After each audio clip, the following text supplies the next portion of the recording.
రాష్ట్రంలో ప్రధానంగా గ్రేటర్ హైదరాబాద్లో రాబోయే రోజులలో జిహెచ్ఎంసీ ఎలక్షన్స్ వచ్చే అవకాశాలు ఉన్నాయి కాబట్టి సో ప్రతి నియోజకవర్గంలో సర్వే చేస్తూ ఉన్నాం. సో అంటే ఏ పార్టీకి ఎట్లా అవకాశం ఉంది, అదేవిధంగా రాష్ట్రంలో కాంగ్రెస్ ప్రభుత్వం ఉంది. సో మరి కాంగ్రెస్ ప్రభుత్వం పాలన ఎట్లా నడుస్తూ ఉంది, అభివృద్ధి పరంగా నియోజకవర్గాల్లో ఎట్లాంటి పనులు నడుస్తూ ఉన్నాయి, సో వీటన్నిటి గురించి ప్రజా అభిప్రాయం తెలుసుకునే ప్రయత్నం చేస్తూ ఉన్నాం. సో దీనికి సంబంధించి చిలకలగూడ ఏరియాకి సంబంధించి సో ఇక్కడ కార్పొరేటర్గా పోటీ చేద్దామని ప్రయత్నిస్తూ ఉన్నారు అన్నగారు ప్రభు గుప్తా గారు. So BJP party senior leader. So అన్నతో ఒకసారి మాట్లాడే ప్రయత్నం చేద్దాం. అన్నతోటి అన్న నమస్తేనే. సో మరి ప్రధానంగా చిలకలగూడ ఏరియాలో ఎట్లా ఉంది, మరి పరిస్థితి ఎట్లా ఉంది, అభివృద్ధి పరంగా ఎట్లా నడుస్తూ ఉంది, సో ఎట్లా ఉండే అవకాశాలు ఉన్నాయి ఒకవేళ జిహెచ్ఎంసీ ఎలక్షన్స్ వస్తే? నా పేరు ప్రభు గుప్తా, భారతీయ జనతా పార్టీ అధికార ప్రతినిధి. గతంలో పోటీ చేసి 13,000 ఓట్లు సుమారు వచ్చినాయి. ఈ సంవత్సరం ఎన్నికలు నవంబర్లో జరిగే అవకాశం ఎక్కువగా అనిపిస్తుంది, నవంబర్ డిసెంబర్లో. అప్పటి వరకు ఎస్ఐఆర్ అయితే లేకపోతే ఫిబ్రవరి మార్చిలో పెట్టవచ్చు. ఎందుకు ఈ మాట చెప్తున్నా అంటే రేవంత్ రెడ్డి గారు మాటలు ఎక్కువ పని తక్కువ. ఆయన ఉన్నాడు గింతే. మా నాయకుడు కిషన్ రెడ్డి గారు 22 గంటల సేపు పనిచేస్తున్నాడు ఇప్పుడు కూడా. ఆయన ఒక్క ఓటేసి సికింద్రాబాద్ నియోజకవర్గము పార్లమెంట్ నియోజకవర్గంలో ఒక్క ఓటేసి గెలిపిస్తే ఆ ఓటరు విలువ ఏం చేసిందంటే భారతదేశం అంతా పనిచేసి నేనున్నా మీ వెనుక నేను పనిచేస్తున్నా అని చెప్పి చూపించడం. మీకు చిన్న ఉదాహరణ, 720 కోట్లు పెట్టి సికింద్రాబాద్ రైల్వే స్టేషన్ డెవలప్మెంట్ సస్యశ్యామలగా అవి ఏ విధంగా ఉంటుందంటే ఎయిర్పోర్ట్ కంటే చాలా బాగా ఎయిర్పోర్ట్ ఉంటుంది. మన తెలంగాణ రాష్ట్రంలో అందరూ కూడా మల్లన్న దేవుని మొక్కుతారు. ఆ మల్లన్న దేవుని మొక్కనికి పోవాలంటే బస్సులు ఉంటాయి, ఆ బస్సులో సరిపోదు, అనుకూలం లేదు. రైల్వే స్టేషన్ కావాలంటే రైల్వే స్టేషనే సృష్టించిండు సెంట్రల్ గవర్నమెంట్. నరేంద్ర మోడీ గారి ఆధ్వర్యంలో డెవలప్మెంట్ ఫండ్ నుంచి అక్కడ రైల్వే స్టేషన్ సృష్టించడం జరిగింది. అవరు వందే భారత్ ట్రైన్లు సుమారు 6-7 ట్రైన్లు మన సికింద్రాబాద్కు తేవడం జరిగింది. నాంపల్లి రైల్వే స్టేషన్ ఏ విధంగా ఉందో చూడండి, మళ్ళా కాచిగూడ రైల్వే స్టేషన్ చూడండి, మళ్ళీ చెర్లపల్లి రైల్వే స్టేషన్ చూడండి. అదేవిధంగా సికింద్రాబాద్ కాన్స్టిట్యున్సీలో ఏం డెవలప్మెంట్ చేసిందంటే ఓయూ క్యాంపస్లో ఆయన నిధులలోకి వెళ్ళి ఆయన ఏదైతే కల్చరల్ మినిస్టర్ ఉన్నప్పుడు లేడీస్ హాస్టల్ మరియు జెంట్స్ హాస్టల్ దానికి సుమారు 6 కోట్ల రూపాయలు పెట్టి అది డెవలప్ చేయడం జరిగింది. ట్యాంక్ బ్యాండ్ డెవలప్ చేయడం జరిగింది. అదేవిధంగా గోలకొండను కూడా డెవలప్మెంట్ జరిగింది. గోలకొండ కిల్ల మీద పతాకావిష్కరణ ఎగిరేయడము జరిగింది. బీఆర్ఎస్ కావచ్చు, కాంగ్రెస్ నాయకులు కేంద్ర మంత్రిగా ఉన్నారు, ఇక్కడ ఎంపీగా ఉన్నారు, కానీ అభివృద్ధి మాత్రం శూన్యం అని చెప్పేసి మాట్లాడుతూ ఉన్నారు. ఏం చెప్తారు? అదే నేను చెప్పేది అభివృద్ధి గురించే చెప్తున్నా. గోల్కొండలో ఏ విధంగా డెవలప్ చేశారు. ఓయూ క్యాంపస్లో లేజర్ లైట్లు ఎవ్రీ సాటర్డే సండే ఉంటుంది. ఎన్నో విధాల డెవలప్మెంట్ చేయడం.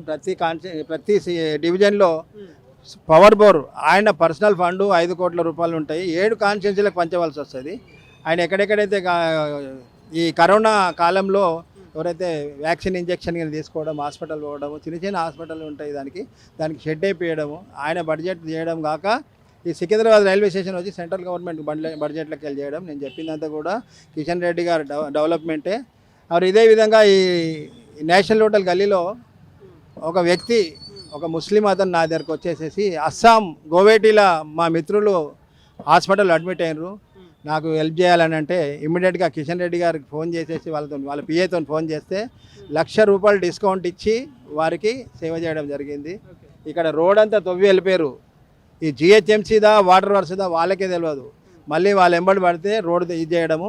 ఈ రోడ్డు శాంక్షన్ అయింది. ఇక్కడ ఈ రోడ్డు శాంక్షన్ అయినా 2 సంవత్సరాలు అయింది. ఇక్కడ వాళ్ళు చాలామంది ఇబ్బంది పడుతున్నారు ఈ రోడ్డు. అదేవిధంగా ఇక్కడ గుంతలు, ఎక్కడున్న గుంతలు అక్కడనే ఉంటాయి.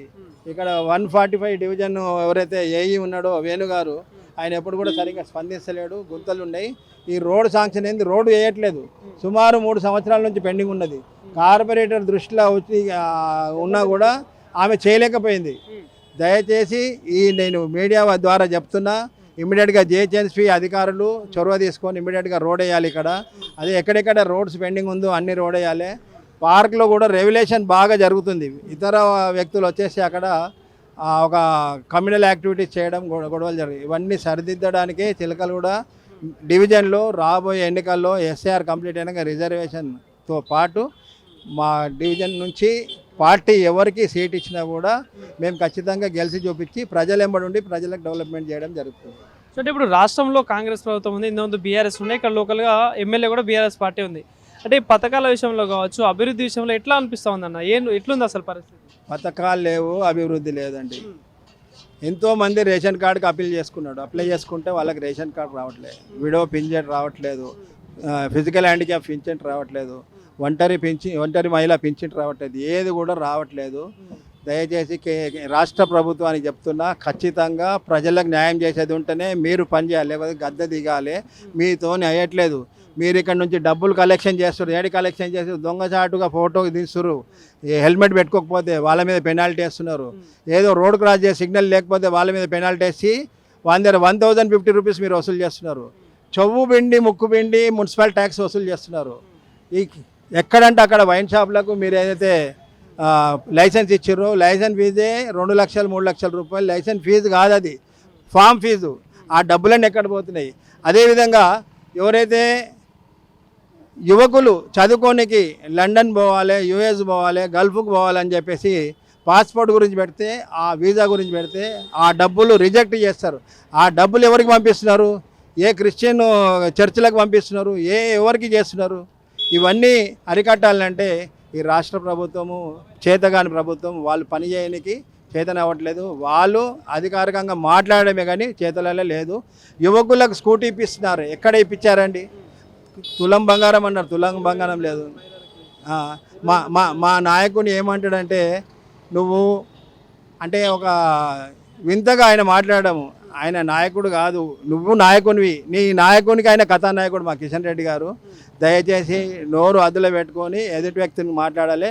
24 గంటలలో 18 గంటలు ఆయన పనిచేస్తున్నాడు. ఎప్పుడు కూడా ప్రజలకు అందుబాటులో ఉండి పనిచేయడానికి రెడీగా ఉన్నాడు ఆయన. నెక్స్ట్ తెలంగాణలో బీజేపీ టార్గెట్గా పనిచేస్తూ ఉందని చెప్తాను. నెక్స్ట్ తెలంగాణనే బీజేపీ అధికారం కోసం ప్రయత్నిస్తూ ఉందంట. ఏంది సాధ్యమైన ఈసారి తెలంగాణలో బీజేపీకి? ప్రజల ఆశీర్వాదం మా ఎంబడి ఉండదండి. మా కార్యకర్తలు ఎల్లవేళలా ప్రజలకు పనిచేయడానికి రెడీ ఉంటుంది. తెలంగాణ రాష్ట్రంలో అంతటా కూడా ప్రజలకు పనిచేయడానికి మా కార్యకర్తలు పనిచేస్తారు. మా పార్టీ ఆదేశాల మేరకి ప్రతి ఒక్కరు కూడా పనిచేస్తున్నారు. ప్రజల ఆశీర్వాదంతో మేము గెలుస్తామని చెప్పేసి మాకు నమ్మకం ఉంది.